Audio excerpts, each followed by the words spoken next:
Students, again इस video में हम लोग समझेंगे मॉडर्न थ्योरी ऑफ कॉस्ट। पिछले वीडियो में we discussed about modern theory of short run cost output relationship, according to which short run cost curve is saucer shaped curve. इस video में हम बात करेंगे modern theory of long run cost output relationship.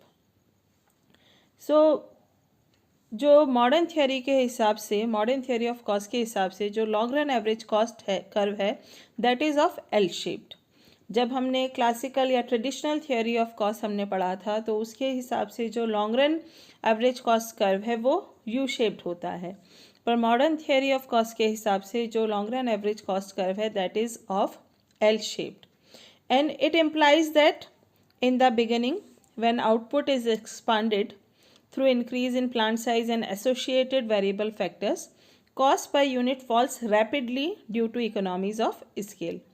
जैसा कि आप लोग जानते हैं लॉन्ग रन वो टाइम पीरियड है जिसमें हम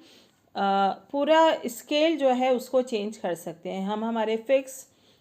फैक्टर्स और वेरिएबल फैक्टर्स दोनों में चेंज करके, दोनों में इंक्रीज करके अपने आउटपुट को बढ़ा सकते हैं। तो जब हम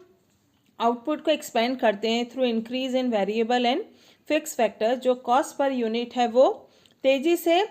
कम होती है, गिरती है, और रीज़न उसका जो है वो है इकोनॉमीज़ ऑफ स्केल।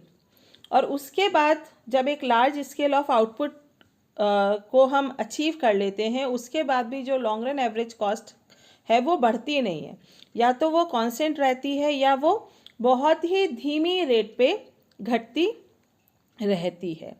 और मॉडर्न थ्योरी में ऐसा कहा जाता है कि जब एक लार्ज स्केल ऑफ प्रोडक्शन पे, आउटपुट पे आप पहुंच जाते हो तो managerial cost per unit of output बढ़ सकती है, पर जो टेक्निकल और प्रोडक्शन इकोनॉमीज़ हैं वो उस मैनेजरियल डिसइकोनॉमीज़ को ऑफसेट कर देती हैं, और उसके कारण जो total long run average cost है वो बढ़ती नहीं है, और बहुत ही धीमी रेट से, चाहे धीमी रेट से ही सही, पर वो घटती रहती है। उसके कारण जो long run average cost curve है उसकी जो शेप है वो एल शेप्ड होती है, ना कि यू शेप्ड होती है। Now we will discuss reasons behind L shaped cost curve. जो मॉडर्न थ्योरी जो है उसके हिसाब से जो long run average cost curve है वो एल शेप का है। ऐसा क्यों है? बेसिकली उसके दो रीज़न हैं, प्रोडक्शन और technical economies and managerial economies. पहले हम बात करेंगे प्रोडक्शन और टेक्निकल इकोनॉमीज़ की। जब हम आउटपुट, जब एक फर्म अपना बढ़ाती है तो उसके कारण टेक्निकल इकोनॉमीज़ ऑफ स्केल के कारण जो long run average cost curve है वो स्टीपली फॉल करता है, और उसके बाद जब हम most of the economies of scale हम अचीव कर लेते हैं और फर्म एक मिनिमम ऑप्टिमम स्केल पे पहुंच जाती है, उसके बाद भी जो कुछ टेक्निकल इकोनॉमीज़ ऐसी होती हैं जिनके कारण यूनिट कॉस्ट ऑफ प्रोडक्शन कम होती है, और मिनिमम ऑप्टिमल स्केल पे पहुंचने के बाद भी उस लो कॉस्ट को एक फर्म एंजॉय कर सकती है। तो जो न्यू टेक्नोलॉजी ऑफ प्रोडक्शन है वो लार्ज स्केल ऑफ प्रोडक्शन पे अडॉप्ट की जाती हैं, और उसके कारण जो कॉस्ट पर यूनिट है वो फॉल होती है। उसके अलावा क्या होता है, जैसे जैसे फर्म अपना प्रोडक्शन बढ़ाती है तो जो लेबर है उसकी स्किल्स में इम्प्रूवमेंट होता है, डिसेंट्रलाइजेशन होता है, प्रोडक्टिविटी ऑफ लेबर बढ़ती है, और इन सब के कारण जो एवरेज कॉस्ट है वो फॉल होती है। उसके अलावा जो लोअर रिपेयर कॉस्ट है उसके कारण भी हमारा जो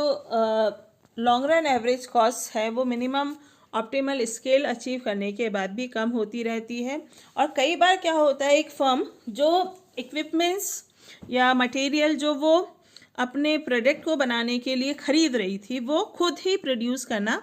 शुरू कर देती है। तो इन सब टेक्निकल और प्रोडक्शन इकोनॉमीज़ के कारण जो long run average cost curve है वो एल शेप का होता है। लॉन्ग रन एवरेज कॉस्ट जो है वो फॉल होती रहती है, शुरू में रैपिडली फॉल होती है, फिर वो कांस्टेंट रहती है या बहुत कम होती रहती है, चाहे बहुत धीमी रेट से, एक स्मॉल रेट पे ही क्यों ना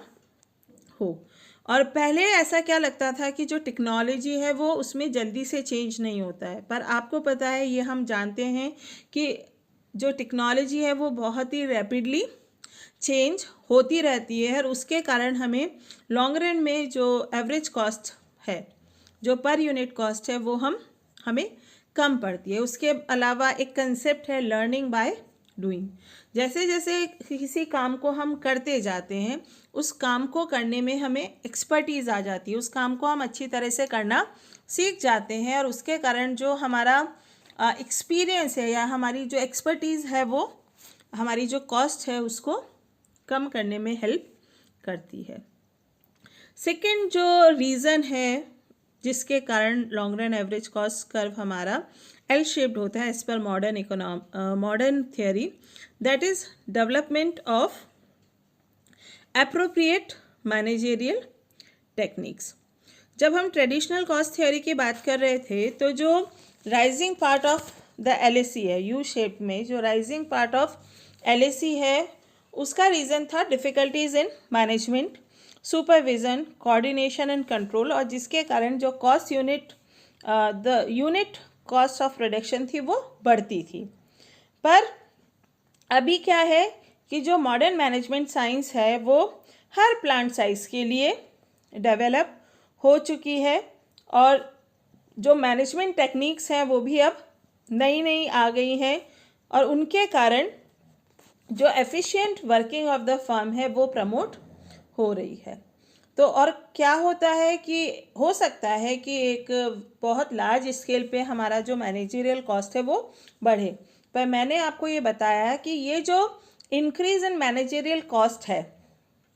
ये एक लार्ज स्केल ऑफ आउटपुट पे it may be offset by production और टेक्निकल इकोनॉमीज, और इनके कारण हमारा जो एवरेज कॉस्ट कर्व है वो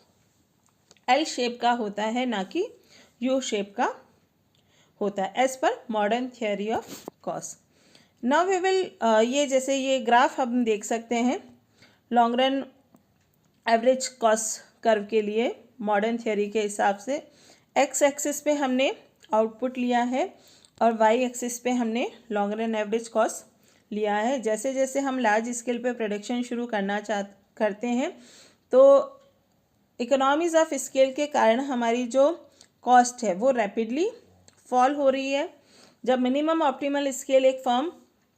अचीव कर लेती है उसके बाद भी जो LAC है वो या तो कांस्टेंट रहेगी या एक स्मॉल रेट से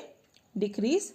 होती रहेगी और इसके कारण जो LAC कर्व है वो ऑलमोस्ट एल शेप का होता है। Now we will talk about long run marginal cost curve as per modern theory of cost. इसके केस में जो इकोनॉमिस्ट हैं उनका ये मानना है कि जब LAC कर्व कंटिन्यूसली फॉल करता है, जो लॉन्ग रन एवरेज कॉस्ट है वो कंटिन्यूसली फॉल होती है, तो जो LMC है long run marginal cost curve है it will lie below the LAC at all scale. If there is a minimum optimal scale of plant at which all possible scale of economies of scale are reaped, beyond that scale the LAC remain constant, और इस case में जो LMC है it will lie below the LAC until the minimum optimal scale is reached। और जब हम एक firm minimum optimal scale पे पहुंच जाती है तो जो LMC कर्व है उसके बाद वो LAC के साथ कोइंसाइड्स कर जाता है और वो उसके बाद जो LMC और LAC कर्व है वो दोनों एक ही हो जाते हैं। जैसे कि आप ये ग्राफ में देख सकते हैं, जो ग्राफ A है जब LAC कर्व आपका कंटिन्यूसली फॉल कर रहा है तो जो LMC कर्व है it lies below the LAC curve. जब अगर हम ग्राफ B में देखेंगे तो जब एक ऑप्टिमल स्केल, माना ये OM है, तो OM एक ऑप्टिमल स्केल है किसी भी फर्म के लिए, तो यहाँ तक जो LMC है it lies below the LAC curve और उसके बाद it coincides with the LAC curve, और उसके बाद ऑप्टिमल स्केल अचीव होने के बाद आप देख सकते हैं LAC is equal to LMC, और यहाँ पे जो LAC कर्व है that is of U shaped. तो मिनिमम ऑप्टिमल स्केल एक फर्म जब रीच कर लेती है तो जो LMC कर्व है it coincides with the LAC curve, और उस केस में जो LAC है वो LMC के बराबर तब फिर हो जाता है। तो this is all about L shaped long run average cost curve या modern theory of long run cost output relationship. Thank you for watching. Please like, share and subscribe the channel.